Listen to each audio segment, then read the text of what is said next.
Gálatas capítulo 5, verso 1, resume lo que vamos a hablar el día de hoy. Dice así: estad pues firmes en la libertad con la que Cristo nos hizo libres, y no estéis otra vez sujetos al yugo de esclavitud. El tema que vamos a estar viendo el día de hoy es precisamente ese: hijos que retornan a la esclavitud. Hijos que retornan a la esclavitud. Y mis hermanos, en este tema maravilloso que hemos estado viendo, maravilloso en cuanto a que nos da directrices claras acerca de la escritura para conocer nuestra fe y para conocer qué fue lo que produjo la salvación en los creyentes, por eso es maravillosa. Pero la exhortación que se les está haciendo a los Gálatas es una exhortación muy fuerte, es una situación terrible la que están viviendo, porque los judaizantes están cambiando el evangelio. No es otro matiz, no es otra subcategoría del evangelio, no.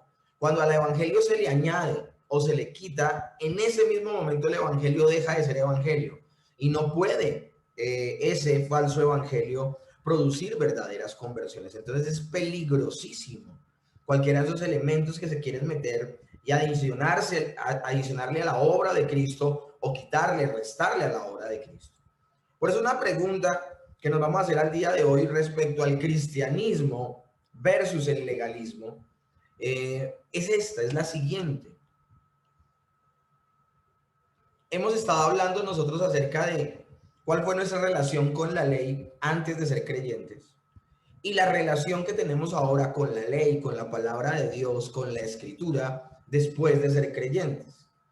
Y el sermón inmediatamente anterior nos hablaba de que ya somos hijos. Bueno, en esa posición de hijos, por haber sido alcanzados por Dios, porque Él creó vida en nosotros, porque escuchamos el Evangelio, entendimos la obra de Cristo y lo aceptamos en nuestra vida, producto de que Dios nos permite esa capacidad de aceptar.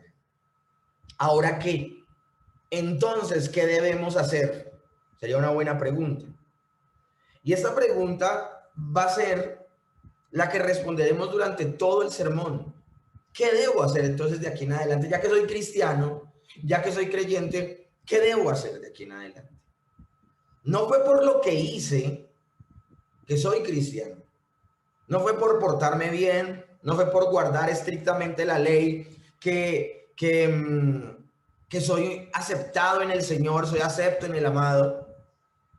Pero una vez soy salvo, una vez he nacido de nuevo, entonces, ¿qué debo hacer? Algunos se preguntan eso. Bueno, y ahora que comencé mi vida cristiana, ¿qué debo hacer? Y mis hermanos, esta pregunta es completamente válida. Y es completamente válida porque esa pregunta fue la que se hicieron los oyentes del primer discurso de Pedro luego de haber recibido el Espíritu Santo. Él los empieza a confrontar, les empieza a decir que en Cristo Jesús se cumplieron las promesas del Antiguo Testamento, pero que ellos, de una manera ciega y fanática, lo crucificaron. Y ellos, arrepentidos, compungidos de corazón, al escuchar la confrontación del apóstol Pedro, le preguntan al apóstol: entonces, ¿qué haremos? Ya Dios está trabajando en sus vidas, está produciendo en ellos arrepentimiento. Ellos están creyendo en la persona de Cristo. Algunos de ellos eran los que habían gritado: crucifíquenle, crucifíquenle. Pero al escuchar el Evangelio y el Espíritu Santo operar en sus vidas, ellos nacieron de nuevo, fueron regenerados. Y lo primero que ellos se preguntan es: ¿qué haremos? Fue la misma pregunta que le hizo el carcelero de Filipos a Pablo y a Silas luego de que estos le predican el Evangelio. Entonces, ¿qué debo hacer? De hecho, fue la misma pregunta que le hizo el apóstol Pablo, siendo Saulo de Tarso, al Señor Jesucristo en el camino a Damasco. ¿Qué debo hacer?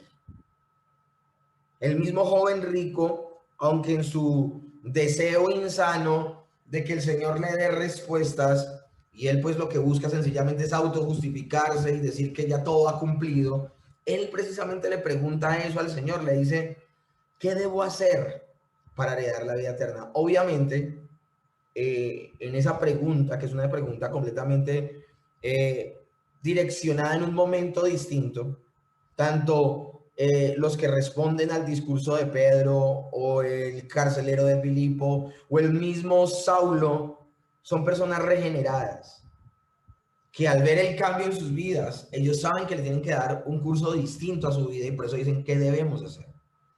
En el caso del joven rico, él no es una persona regenerada, no es una persona que está buscando darle un curso distinto a su vida, sino que de hecho le está preguntando a Jesús para autojustificarse y decir que ya todo lo que tenía que hacer lo había hecho.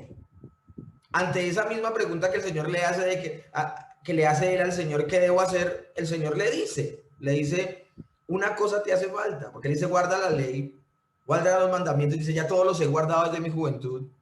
Él dice, una cosa te hace falta.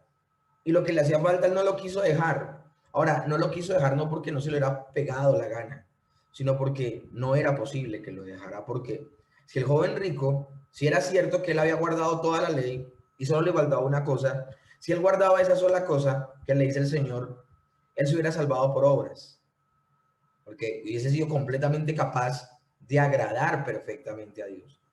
Pero ese no es el caso del joven rico. El joven rico es incapaz de dejar su codicia, su ambición. Y es lo que pasa con todos los seres humanos. Los seres humanos no pueden hacer nada para salvarse. Es muy diferente que una persona ya nacida de nuevo quiera darle otro curso a su vida y por eso dice, ¿qué debo hacer? ¿Cómo me voy a comportar ahora? A muy diferente una persona que quiera cambiar su comportamiento para salvarse. El caso del joven rico. Ahora, me gustaría que reflexionáramos y que esta pregunta quedara en la mesa el día de hoy durante toda la clase. Entonces, ¿qué debemos hacer ahora que somos cristianos? Nuestro caso no es el caso del joven rico. Estamos hablando de hijos. Encumbrémonos, posicionémonos en lo que ya hemos hablado de la carta. Hablábamos de la relación del no creyente con la ley y luego hablamos de la relación del creyente con la ley. Y llegábamos a la conclusión de que como hijos de Dios amamos ahora seguir y obedecer la ley de Dios y vivir para su gloria. Esa fue una de las grandes reflexiones de la semana inmediatamente anterior. Pero esto de entonces, ¿qué debo hacer? Es una pregunta que es de sumo cuidado, que no lo podemos tomar a la ligera, porque hay personas que dicen, si somos de los que vamos a reflexionar, por ejemplo, en la postura de los antinominianos lo que dicen es, yo no tengo que hacer ya nada porque Cristo cumplió perfectamente la ley y yo no tengo ninguna responsabilidad de cumplir ya algo que diga la ley. Entonces, en esa parte es muy importante saber qué debemos hacer y cómo nos debemos comportar de aquí en adelante. Pero por otro lado, es una pregunta que no nos la podemos tomar a la ligera, porque si hablamos de los legalistas le van a decir a una persona que ya se salvó, que debe seguir cumpliendo estrictamente la ley para cuidar su salvación. Tú, ni se te ocurra hacer esto porque pierdes tu salvación. Entonces, el hombre natural pregunta esto con la esperanza de hacer algo para procurar su salvación. Entonces, ¿qué debo hacer para ser salvo? Como lo dijo el joven rico. Pero el ser humano, mis hermanos, que ha nacido de nuevo, no lo pregunta con la intención de alcanzar salvación, sino que él ya se sabe salvo. Y se sabe salvo por la gracia de Dios. Pero él sabe que porque el Espíritu Santo mora en su interior, él debe vivir una vida diferente, una vida que le agrade a Dios. Pero mis hermanos, aquí es lo delicado de esta pregunta.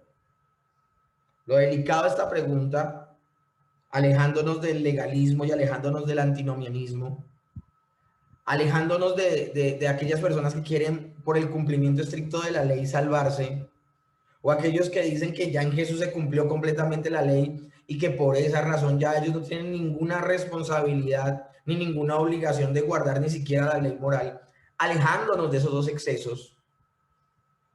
Yo debo tener mucho cuidado como creyente cuando alguien se me acerca. Por ejemplo, yo como pastor, debo tener mucho cuidado cuando alguien se me acerca y me pregunta cómo debe comportarse ahora que es cristiano. Porque yo no puedo dar a entender que el camino de salvación es un listado de cosas que yo hago o no hago. Eso es lo clave, mis hermanos, en lo que vamos a estar meditando el día de hoy. No puedo reducir lo que es la vida en santidad a hacer o no hacer, a dar discursos y homilías completamente moralistas, donde me paro a decirle a la gente cómo usted tiene que hacer esto y no tiene que hacer aquello, y dejar mi verdadero llamado, que es predicar el evangelio y edificar a la iglesia desde la escritura. Esto sería un comportamiento, mis hermanos, en sí mismo legalista. A pesar de que seamos de los que creemos que nos salvamos por gracia, a pesar de que seamos de los que creemos que definitivamente no hicimos nada para salvarnos y que fue la infinita misericordia del Señor, su amor incondicional por nosotros, independientemente que todo eso lo creamos, si reducimos nuestra vida cristiana a yo ya no puedo hacer esto, o yo puedo hacer esto, nuestro comportamiento sería legalista, porque se estarían imponiendo reglas, nos estarían imponiendo reglamentos para procurar el crecimiento espiritual. Y si tú en tu cabeza tienes metido que es que si yo hago esto, crezco espiritualmente, y si yo no hago esto, no crezco espiritualmente, de alguna manera la idea que estás dejando en el aire es que tú estás haciendo cosas para procurar tu crecimiento espiritual, cuando el único que puede procurar el crecimiento espiritual en el creyente es el Espíritu Santo que habita en el creyente. Entonces, mis hermanos, ese no es el camino a la salvación. Yo no puedo cumplir la ley para salvarme, pero tampoco, mis hermanos, es el camino para la santificación. ¿Yo tengo una responsabilidad con mi santificación? Claro que sí. La Escritura me dice qué le agrada y qué no le agrada a Dios. Claro que sí. Acuérdense que la Escritura define el carácter de Dios. Es importantísima. Es una de las formas en que nos relacionamos ahora como creyentes con la ley. Que la ley nos muestra el carácter de Dios y entendemos qué le agrada a Él y qué no le agrada. Y como vivimos para su gloria, hacemos lo que dice la Escritura. Pero, mis hermanos, no en sí mismo como un manual donde nos dice un poco de reglas, de normas, porque seríamos muy parecidos a los judaizantes, que quería que la gente expresamente guardara ciertas normas y reglas para salvarse.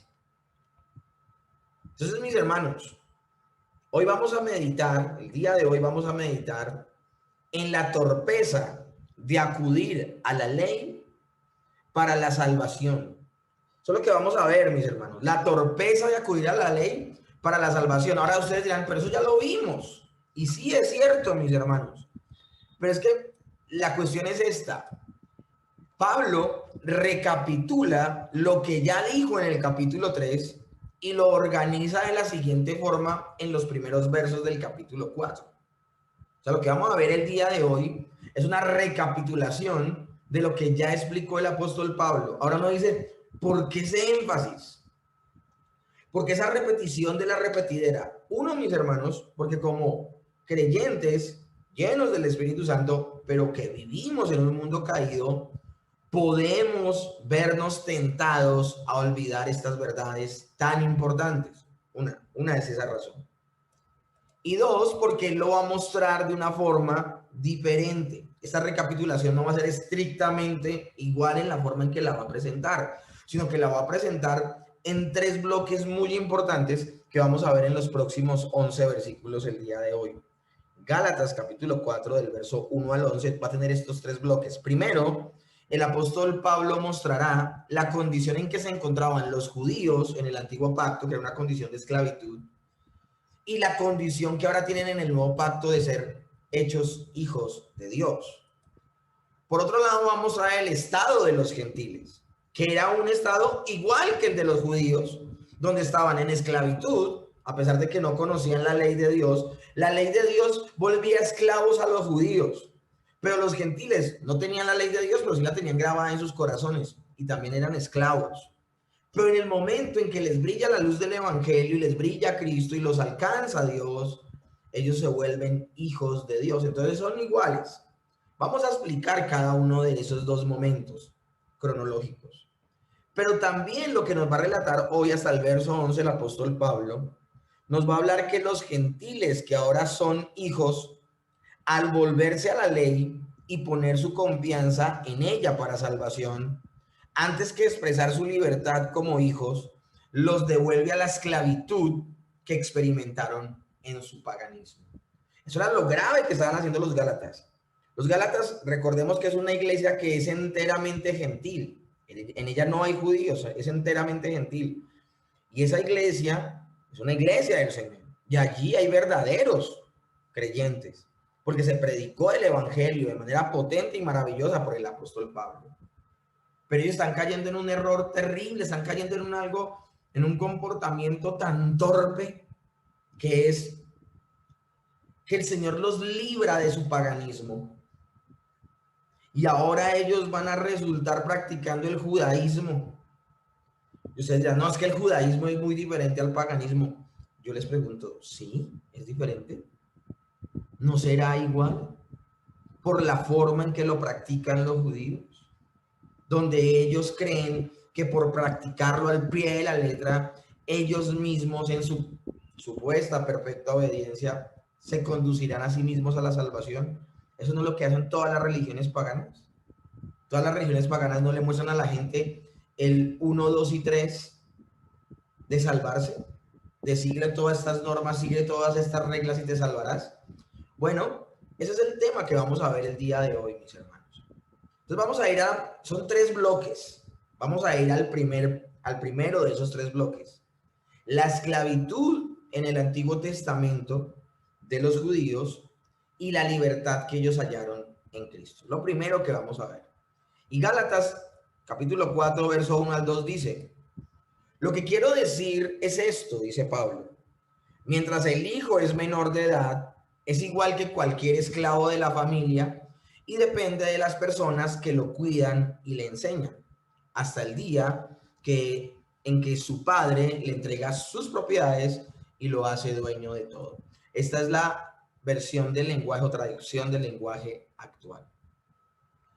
Mis hermanos, va a haber una situación importantísima en los judíos. Los judíos llegarán a un momento histórico donde ellos serán hijos con derechos. Ellos desde que, ellos desde que nacen, si lo comparamos con esta alegoría, con esta comparación, con esta metáfora que pone el apóstol Pablo, los judíos, aunque son judíos desde que nacen, son hijos de ira, lo mismo que los demás. Porque hasta que no brille Cristo en sus vidas, ellos no se van a salvar. Ellos no se salvan por ser judíos. Ellos se salvan por creer en Jesucristo. Estoy hablando del pueblo judío. Y ellos están en una condición muy similar a la de este niño que se menciona en esta metáfora que hemos venido hablando las últimas 2 semanas. Dice el apóstol Pablo, mientras el hijo es un niño menor de edad, ese niño es igual que el esclavo. Y acá yo quiero que comparemos y veamos al judío como niño y al esclavo como el gentil. La metáfora llama al judío niño, pero ese niño no difiere en nada al esclavo. Depende de las personas que lo cuidan y le enseñan. El judío dependía de la ley para poder entender cuál era y tan grande era su pecado. Dice, hasta el día en que su padre le entregue sus propiedades y lo hace dueño de todo, ahí sí será un hijo con derechos, que fue lo que vimos la semana inmediatamente anterior. Entonces, en ese orden de ideas, el niño y el esclavo estaban en una misma condición. Y el apóstol Pablo entonces hará un paralelo en medio de esa similitud y empieza a resaltarlo en el siguiente verso, en el verso 3. Dice, así también nosotros, cuando éramos niños, estábamos en esclavitud bajo los principios elementales del mundo. La Reina Valera 1909, que es la que estoy leyendo, dice, bajo los principios elementales del mundo. La Reina Valera 60 dice, bajo los rudimentos de este mundo. Pero apunta a lo mismo y voy a explicarlo. Pero lo tremendo del asunto es que dice así. Gálatas está diciendo, así también nosotros. Pero cuando dice el apóstol Pablo, así también nosotros, ¿a quién se está refiriendo? ¿Se está refiriendo a los Gálatas? o más bien se está refiriendo a él mismo y al pueblo judío? Pues mis hermanos, es una referencia primaria a los creyentes judíos. Recuerden la división natural del pasaje como se las acabo de decir en diapositivas anteriores. Van a haber dos partes, van a haber tres partes en esta predicación. La primera, cómo era la vida del judío en el antiguo pacto y en el nuevo pacto. En el antiguo pacto, esclavitud; en el nuevo pacto, hijos, libertad. ¿Ok? ¿Cómo era la situación también en los gentiles? Segunda parte de la predicación. En el antiguo pacto, esclavos; en el nuevo pacto, hijos de Dios. ¿Cómo puede ser esto? Si a pesar de que ellos no tenían la ley, sí, no tenían la ley, pero la tenían grabada en su corazón. Esa es la segunda parte. Y la tercera parte es la triste conclusión de que cómo los gálatas, habiendo sido liberados de su paganismo, vuelven a otra especie de paganismo que es el judaísmo. Son las tres partes. Como vamos a meditar en la primera parte de cómo era la situación de los judíos en el antiguo pacto y en el nuevo pacto. Antiguo pacto, esclavitud; nuevo pacto, libertad, y son hijos verdaderos de Dios. Hago toda esta referencia a mis hermanos para explicarles esto. Cuando el apóstol Pablo dice, así también nosotros cuando éramos niños estábamos en esclavitud bajo los principios elementales del mundo. Ahí no se está refiriendo a los gálatas, se está refiriendo a los judíos creyentes. De hecho, voy a ir un poco más adelante al verso 4. Dice, pero cuando vino el cumplimiento del tiempo, Dios envió a su Hijo, nacido de mujer y nacido bajo la ley. Lo que está haciendo aquí el apóstol Pablo es mencionar un orden cronológico del asunto. Y le está diciendo, los judíos nos esforzamos mucho tiempo por salvarnos por nuestra obediencia, nuestras propias obras, pero realmente nuestra salvación, nuestra libertad vendría de que Dios se hiciera hombre, naciera de una mujer y él cumpliera perfectamente la ley y fuera nuestro sustituto. No haríamos nada para salvarnos. Eso es lo que está diciendo el apóstol Pablo. El Antiguo Testamento, mis hermanos, bueno, más bien el Antiguo Pacto, el comportamiento de los judíos fue un comportamiento, y hablo en general, ¿no? Porque la verdad de esta situación la entiende todo creyente porque Dios lo conduce a entenderlo, ya sea en el Antiguo o en el Nuevo Testamento. Pero en general todos los judíos tuvieron un comportamiento infantil con respecto a la ley. ¿Y cuál fue ese comportamiento infantil? ¿Cuál fue ese comportamiento de niño inmaduro? Que ellos quisieron a través del cumplimiento perfecto de la ley salvarse a sí mismos. Y ustedes van a ver que ese comportamiento de los judíos, de los hebreos, de los judíos, en todo el parámetro del Antiguo Testamento es el mismo. Y hasta vemos que esa es la misma insistencia en tiempos de Jesús en el primer siglo. La gente se quiere salvar por una obediencia perfecta y no se puede. Dios le da la ley en Sinaí a Moisés, Moisés se la lee al pueblo y el pueblo dice, prometemos obedecerla perfectamente. O sea, desde esa época la gente está insistiendo en que puede cumplir la ley y por eso puede agradar a Dios. No, mis hermanos, es imposible. Ese comportamiento es un comportamiento infantil. Y ese comportamiento infantil, ¿hasta cuándo lo tuvieron, mis hermanos?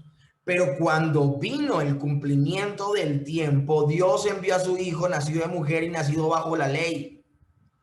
Mis hermanos, nosotros no podemos tener un comportamiento infantil donde creemos que es por nuestro esfuerzo que agradamos a Dios. Colosenses 2:8 dice, mirad que nadie os engañe por medio de filosofías y huecas sutilezas, según las tradiciones de los hombres, conforme a los rudimentos del mundo y no según Cristo.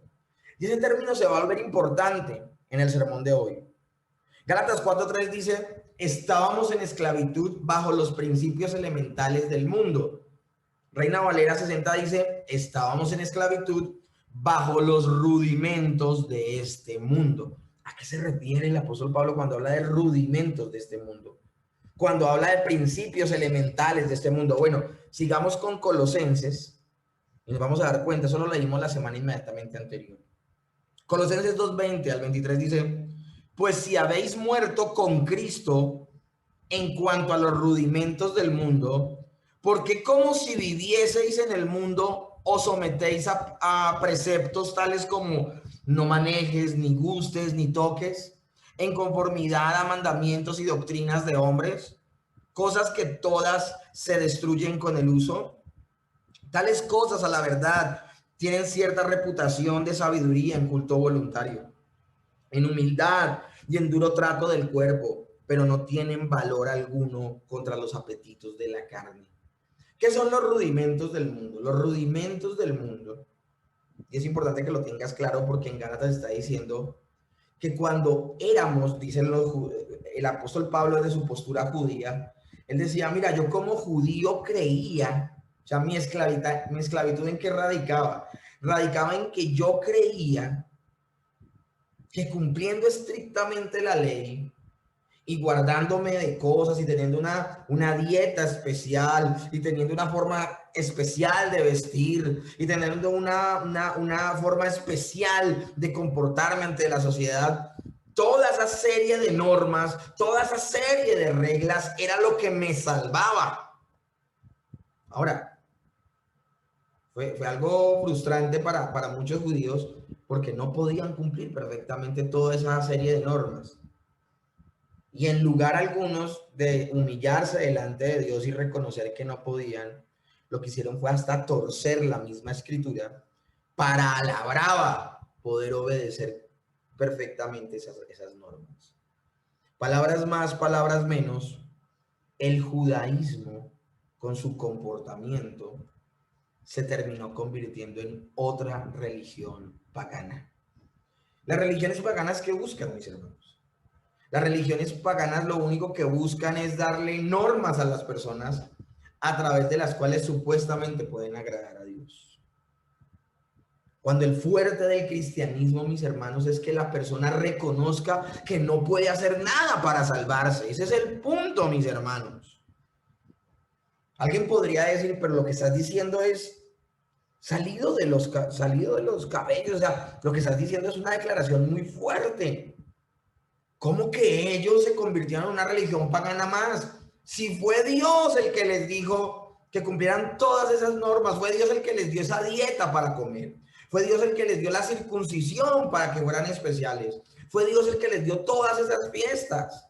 Alguien escandalizado me podría decir, fue Dios, fue Dios, fue Dios, y dijo que lo hicieran de manera perpetua. Alguien podría escandalizarse. Aquí el punto, mis hermanos, es este. El punto es que se perdió lo esencial. Como el Señor en el libro de Isaías dice, estoy harto. Lo dice el Señor, lo dice el Dios Todopoderoso, el soberano, el alto y sublime. Dios le dice al pueblo, estoy harto de sus sacrificios. Y él dice, ¿quién les mandó?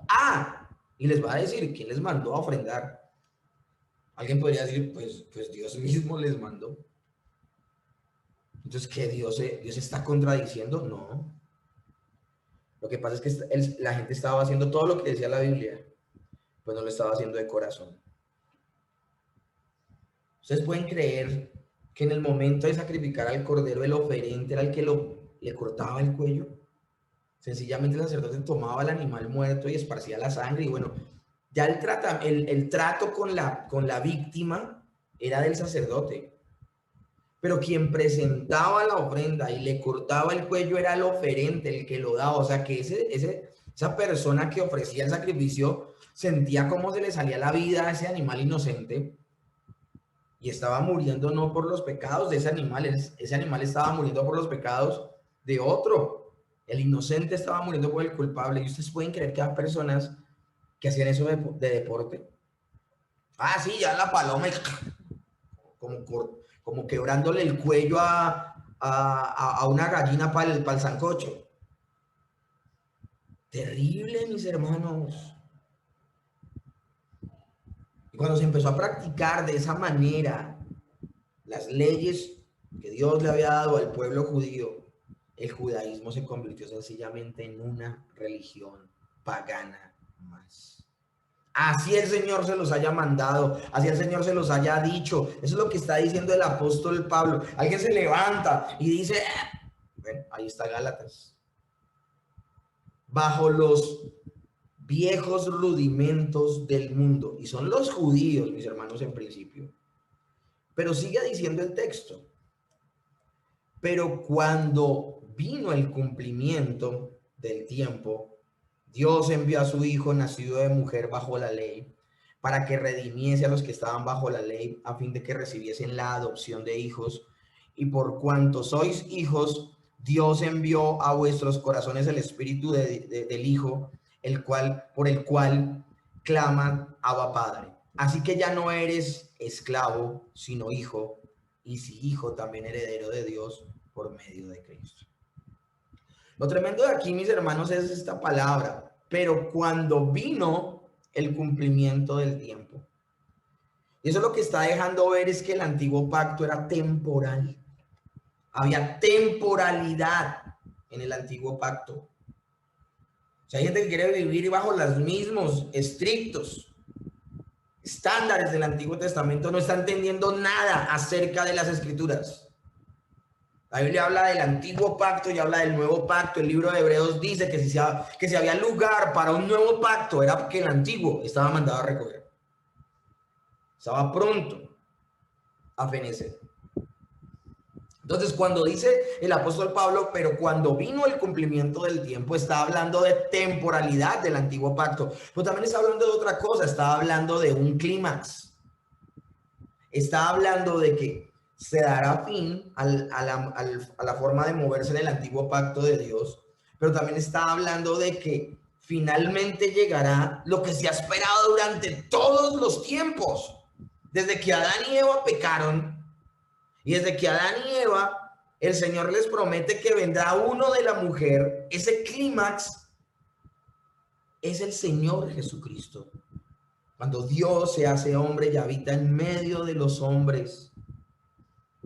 Y dice, pero cuando vino el cumplimiento del tiempo, Dios envió a su Hijo. Ese es el clímax. Dios envió a su Hijo.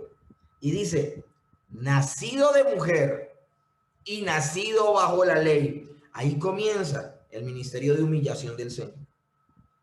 Y el Señor Jesucristo sujetó su vida a la ley de Dios. Ahora, ¿la guardó de qué forma? La guardó de una forma perfecta. De manera perfecta guardó la ley nuestro Señor Jesucristo. Ahora, ¿Él guardó la ley de forma perfecta para salvarse? No. Él guardó perfectamente la ley por amor al Padre. Y obviamente porque sería nuestro sustituto. Miren que las motivaciones del Señor Jesucristo al guardar perfectamente la ley son otras.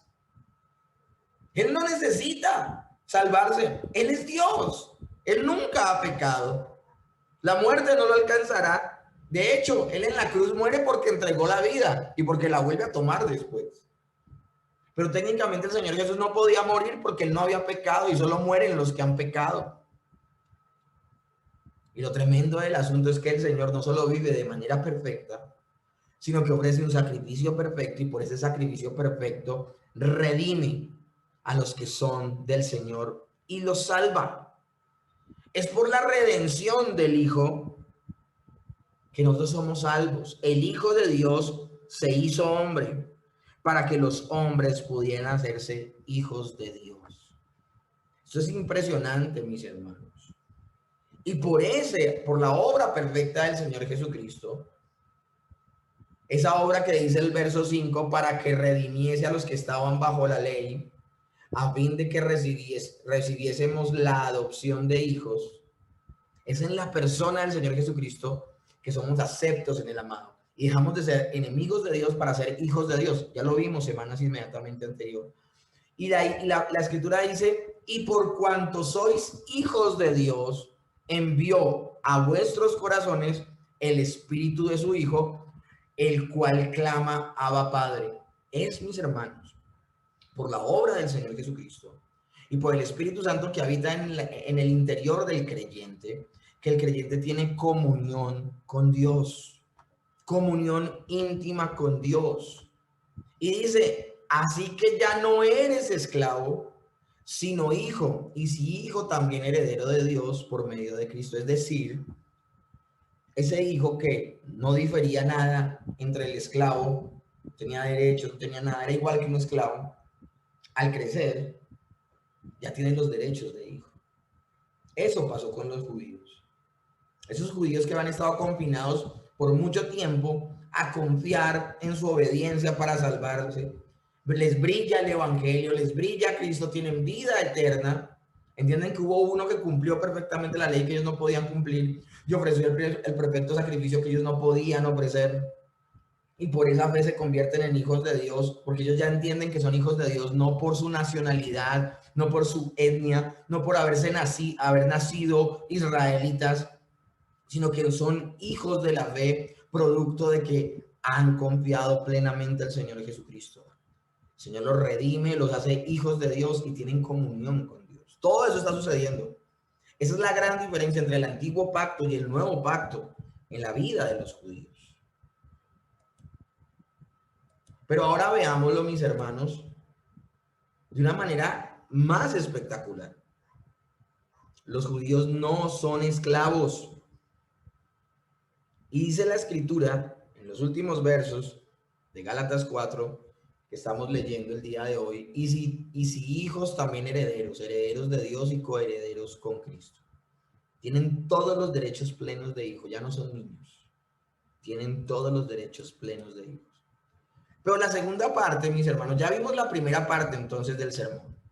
La condición en que se encontraban los judíos en el antiguo pacto, que era esclavitud, y ahora la condición en la que se encuentran en el nuevo pacto como hijos de Dios. Muy bien, eso ya quedó claro. Pero ahora veamos el estado de los gentiles y nos vamos a dar cuenta que era un estado igual al de los judíos a pesar de no tener ley. Ellos tienen la misma historia se cuenta con los paganos, con los gentiles, con los extranjeros. ¿Cómo que no tenían ley? Sí, ellos no tenían la Torá, no tenían los 10 mandamientos. A ellos no se les había confiado la ley de Dios como se le confía al pueblo judío. Pero Romanos capítulo 1 y 2 nos deja completamente claro el apóstol Pablo que dónde estaba grabada la ley de Dios en los corazones del resto del mundo. En su corazón. En las tablas del corazón de cada una de las personas que nacen en este mundo, que ha nacido, que nace y que nacerá en este mundo, en su corazón está grabada la ley de Dios. Por eso las personas de manera innata saben que robar está mal, o saben que tener comportamientos inmorales está mal. Esa es la ley que está grabada en el corazón de las personas. Pero no solo eso, el pueblo pagano también tenía toda la creación, y toda la creación le grita a los seres humanos que existe un Dios todopoderoso que creó este universo. Lo que la creación nos dice acerca de Dios es que Él existe. Entonces, por esa razón, tampoco el pueblo pagano es que no viva sin ley. Ahora, seguimos con el texto, dice así Gálatas 4:8, ciertamente en otro tiempo, hablando ahora ya no de los judíos, sino hablando ahora de los Gálatas, que son gentiles, que es una iglesia por excelencia gentil. Y ciertamente en otro tiempo, no conociendo a Dios, servías a los que por naturaleza no son dioses. Aquí ya está hablando de los gentiles. ¿Y qué dice? Dice, ustedes no conociendo a Dios. Pero eso de no conociendo a Dios no será una contradicción de lo que acabo de decirles. Acabo de decirles que ellos tienen un testimonio interno de que ellos, ese testimonio interno es de que saben lo que está bien y lo que está mal, y además de eso la creación les grita que existe un Dios, o sea que ellos sí tienen ese testimonio interno de que Dios existe. Entonces, ¿a qué se refiere el apóstol Pablo cuando dice no conociendo a Dios? Bueno, sí tenían un testimonio interno de que Dios existe, pero ellos estaban muertos espiritualmente, y ellos lo que van a tender es a distorsionar ese testimonio interno. De hecho, esa es la razón por la cual todas las religiones existen. Tantas religiones existen, y cuando digo tantas es que son tantísimas, mis hermanos. En la India, desde el grado 10 hasta el grado 40, hay más de 2000 religiones. Y es un espacio de tierra, digamos, tan grande. Bueno, no es muy grande, mis hermanos. Pero hay más de 2000 religiones en solo esa parte de la India. Ahora imagínense entonces cuántas religiones hay en el mundo. Porque las personas tienen un testimonio interno de que Dios existe, sí, pero inmediatamente desde la distorsión de su corazón, producto del pecado y de la caída, ellos arman una idea de ese Dios que sabe que existe. Y ahí es donde convierten ídolos. Y como dice el texto, servíais a los que por naturaleza no son dioses. Y cuando dice eso, está hablando palabras más, palabras menos, que los gentiles eran unos paganos. Eso eran, unos paganos. Pero ahora el apóstol Pablo, y ahora también tengo que mencionar algo, y es que el apóstol Pablo lo que está haciendo es decirles, miren, la condición de los judíos y de los gentiles es la misma. Desde la ley, ellos distorsionan lo que es Dios y viven en esclavitud pensando que es por su obediencia que se van a salvar. Por otro lado, los paganos gentiles que no tienen una ley escrita, pues tienen una ley en sus corazones y una creación que les grita que Dios existe, ellos también tuercen esa revelación. La tuercen y se hacen una idea incorrecta de Dios y por eso viven en esclavitud. Entonces, mis hermanos, estamos hablando de que en ese orden de ideas,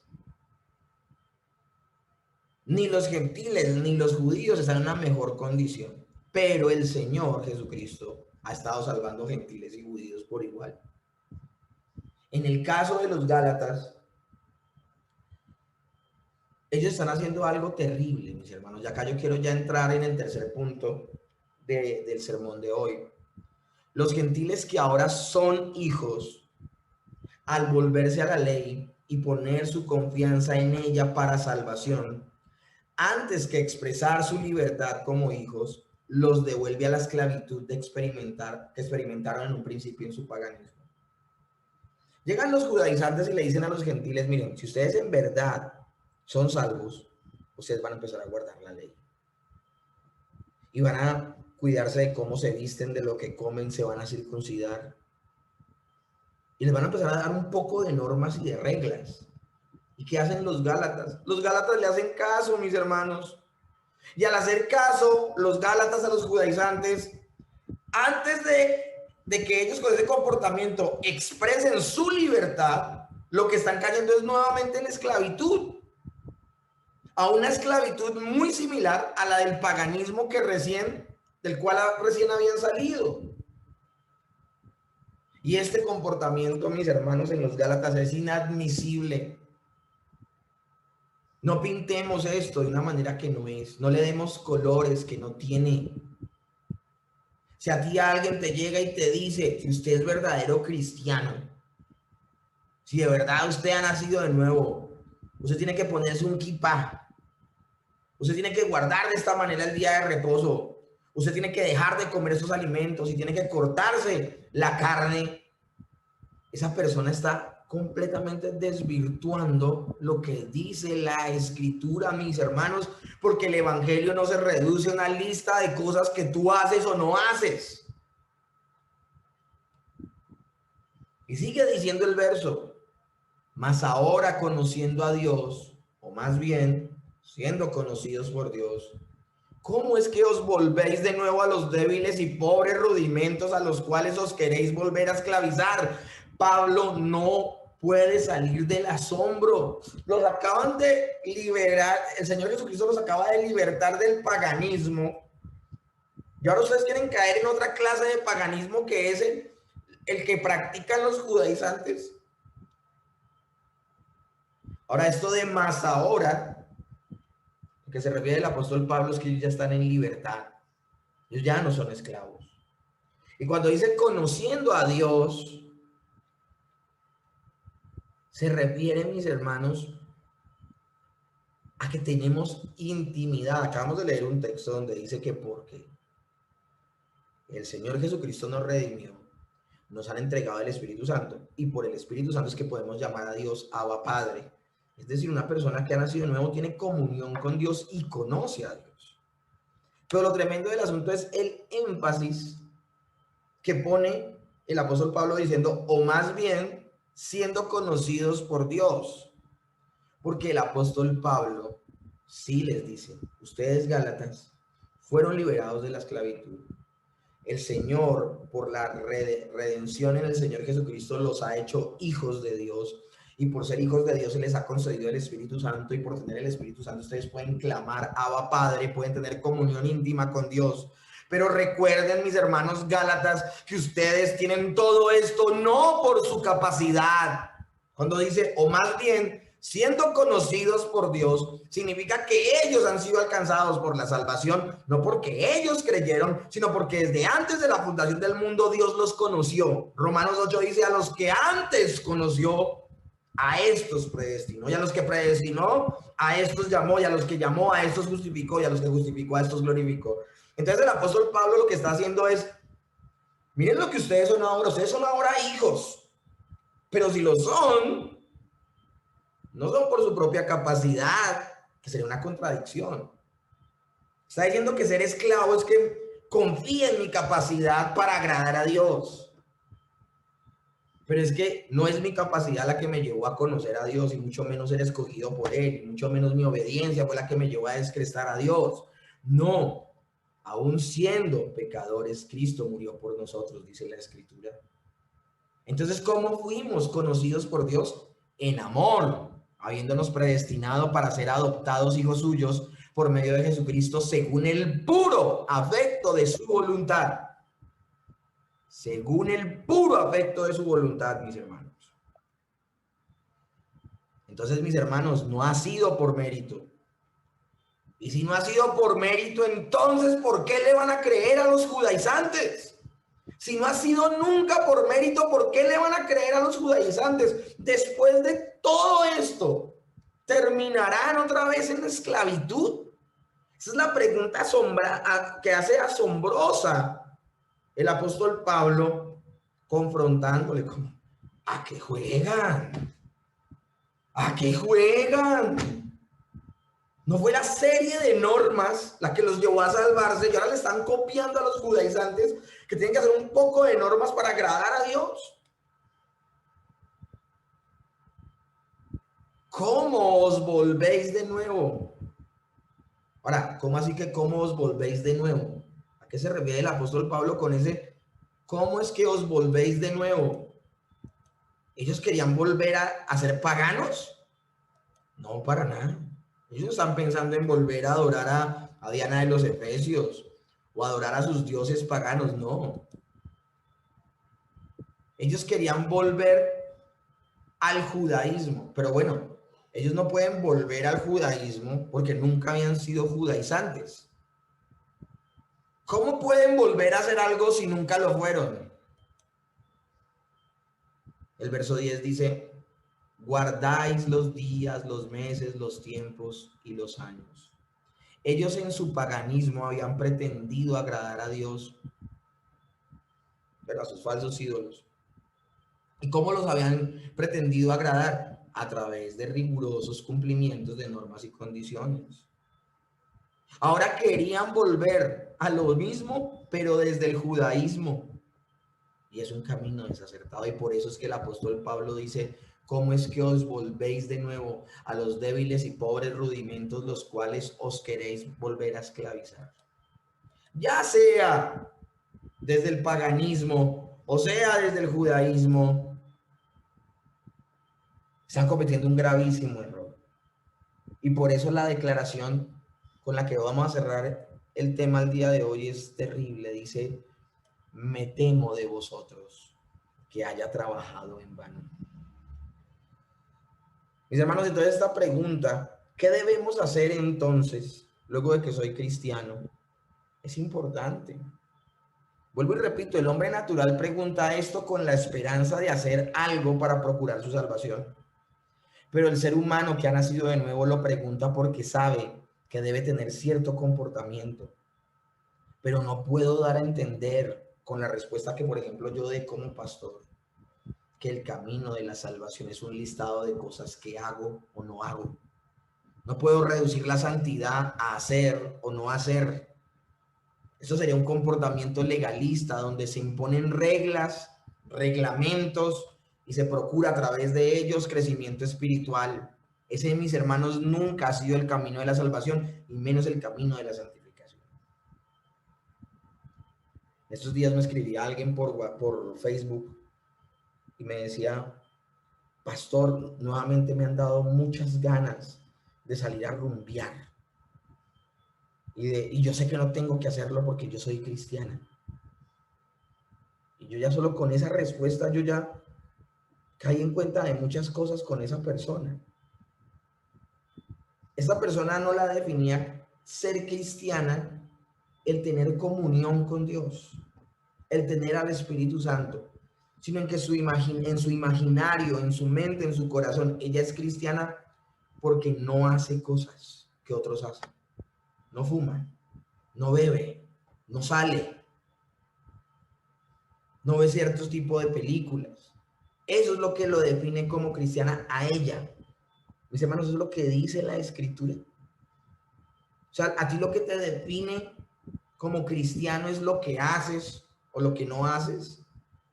Y por eso con insistencia desde el púlpito te están diciendo es que usted no tiene que hacer esto. Es que ojo con hacer aquello. Es que terrible si hace lo otro. ¿Cómo respondo a esa pregunta? ¿Cómo se comporta? Ahora que soy cristiano, entonces, ¿cómo me comporto? Hermanos, la Escritura dice cómo nos debemos comportar para la gloria de Dios. Pero lo tremendo del asunto, mis hermanos, es que yo no hago para hacer. En el evangelio verdadero, yo soy y luego hago. Porque soy cristiano, vivo para la gloria de Dios. Porque soy cristiano, soy guiado por el Espíritu Santo, soy guiado por las Escrituras. Vivo para la gloria de Dios. Mas no es porque yo no tomo, yo no fumo, yo no bebo. Mas no es porque yo no frecuento ciertos lugares. Mas no es porque yo ayuno o yo oro toda la noche o yo hago esto, aquello y lo otro. No es porque yo hago toda esa serie de situaciones que soy cristiano. Por eso esta pregunta es tan importante. Claro que cambió nuestro corazón. Claro que al ser hijos ya no somos esclavos del pecado y nuestra vida debe ser evidentemente diferente a la que tuvimos antes de haber nacido de nuevo. Es evidente. Pero en la mente y el corazón del cristiano hay una seguridad. Cada vez somos más como Cristo porque Dios operó en nuestras vidas y nos permitió nacer de nuevo. Entonces ya somos para poder hacer lo bueno. Mas no hacemos lo bueno para poder ser buenos. Aquí en esta situación, el orden de los factores sí afecta completamente el producto, mis hermanos. ¿Cómo es posible que los Gálatas, que habían sido salvos por gracia, por la misericordia de Dios, por la obra redentora de Cristo, que ya eran hijos de Dios, que ya eran salvos, estuviesen confiando de nuevo en portarse bien para poder ser, cuando ellos ya lo eran? Hermanos, oremos en esta noche y pidámosle al Señor que seamos muy sabios con este tema, mis hermanos. La forma en que cierra el apóstol Pablo es muy fuerte. Me temo de vosotros que haya trabajado en vano con vosotros. Y antes de orar, reflexiono con esto, mis hermanos. Esta semana vi en el Facebook una discusión que había entre dos predicadores. No era Dante Gebel. Bueno, no era una discusión de Dante. Dante sencillamente había dado una predicación acerca del Sermón del Monte, donde él decía que lo que predica Jesús en el Sermón del Monte eran estándares muy altos que nadie puede cumplir y que todos nos íbamos a rajar. Y por otro lado se levantó, obviamente, un señor que cree en la salvación por obras. Y él decía, no, si el Señor lo puso, claro que lo podemos cumplir. Y es una irresponsabilidad lo que está haciendo Dante Gebel y bueno, toda esta situación. Lo tremendo del asunto es que ambos están enfocando la situación de forma errada. Yo no, bueno, no voy a ser tan implacable con Dante Gebel. Yo no he visto el sermón completo, no puedo sacar sus palabras de contexto. Pero sí escuché al otro pastor y él fue completamente implacable. Y se nota que él cree que la salvación se pierde, que tú debes cuidar tu salvación viviendo en santidad, porque si no la puedes perder. Entonces, digamos, o sea, estoy hablando desde la especulación, usando esta situación que se presentó. Si Dante está mostrando el Sermón del Monte como la serie de cosas que yo debo hacer para ser salvo, se está equivocando. No vi el sermón completo de él, entonces no puedo decir que eso fue lo que él dijo. Por eso digo, supongamos. Si fue así, él se está equivocando.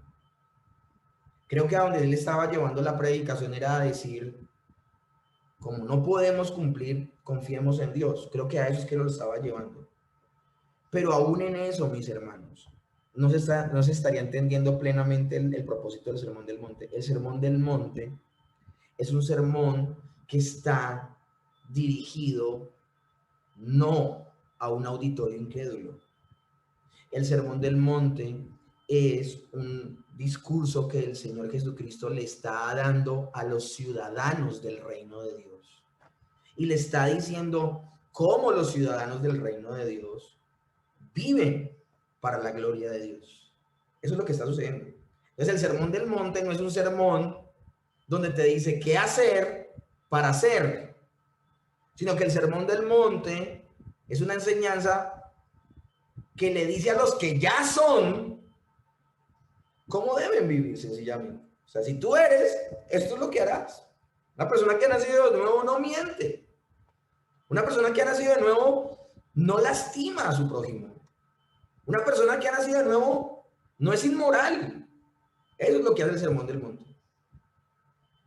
Pero el propósito del Sermón del Monte no es decir que si una persona cumple perfectamente todo lo que dijo el Señor Jesús en el Sermón del Monte, será salva. Ahí hay un desacierto terrible. Ese es el punto que estamos hablando al día de hoy, mis hermanos. Para yo agradar a Dios no tengo que andar con un listado en la mano diciendo esto ya lo hice, esto ya lo hice, esto ya lo hice. La misma comunión con Dios, el mismo orar, el mismo leer su palabra, el mismo congregarnos, el mismo vivir en comunión con otros hermanos nos llevará a vivir para la gloria de Dios y será algo muy orgánico, será algo muy natural. Obviamente es algo sobrenatural, pero se presentará en nuestras vidas de forma natural, no será algo tan artificial como una persona todo el tiempo exigiéndote que no hagas, no hagas, no hagas. Conozco a pastores que siguen la vida de sus discípulos por todo lado, mis hermanos. Conozco pastores que son los que autorizan si la gente se casa o no. Conozco pastores que le dicen a la gente cuándo divorciarse, imagínense. Conozco pastores que le dicen a las personas qué trabajos aceptar, por quién votar, cómo comportarse frente a una situación civil. A eso no hemos sido llamados los pastores. Los pastores hemos sido llamados a enseñar la bendita palabra de Dios. Claro que la pregunta es muy buena. Entonces, ¿qué debo hacer ahora que soy cristiano? La pregunta es muy buena, pero debo tener cuidado en la forma de responderlo. Porque con mucha facilidad puedo caer en darle a la gente un poco de reglas y que la gente piense que por cumplir esas reglas sostiene su salvación. Eso sería terrible. No ganamos nuestra salvación. Por eso es imposible que la podamos perder, pero no por eso quiere decir que vamos a vivir como se nos pegue la regalada gana. Vivimos para la gloria de Dios, ya lo vimos en sermones anteriores. Difícilmente alguien podrá sacar mis palabras de contexto después de todo lo que hemos visto en los anteriores sermones. Siempre hemos impulsado a la vida en santidad. Pero la vida en santidad es el resultado de la obra del Espíritu Santo en la vida del creyente, no de la presión de un hombre con autoridad en la iglesia que sigue por todo lado a su membresía para que no caiga en pecado. Eso sería, escúchenme bien, la obra del hombre, no la obra de Dios. Y cuando es la obra de Dios, las personas tendrán temor de Dios. Pero cuando es la obra del hombre, el hombre tendrá miedo del hombre. Y cuando el hombre lo ve, son unas santas palomas. Pero cuando el hombre no lo ve, serán unos diablillos completos. Esa no es la congregación que quiere el Señor. La congregación que quiere el Señor es una congregación de hijos que le aman, que viven para su gloria, pero que son de una sola pieza, son lo que son.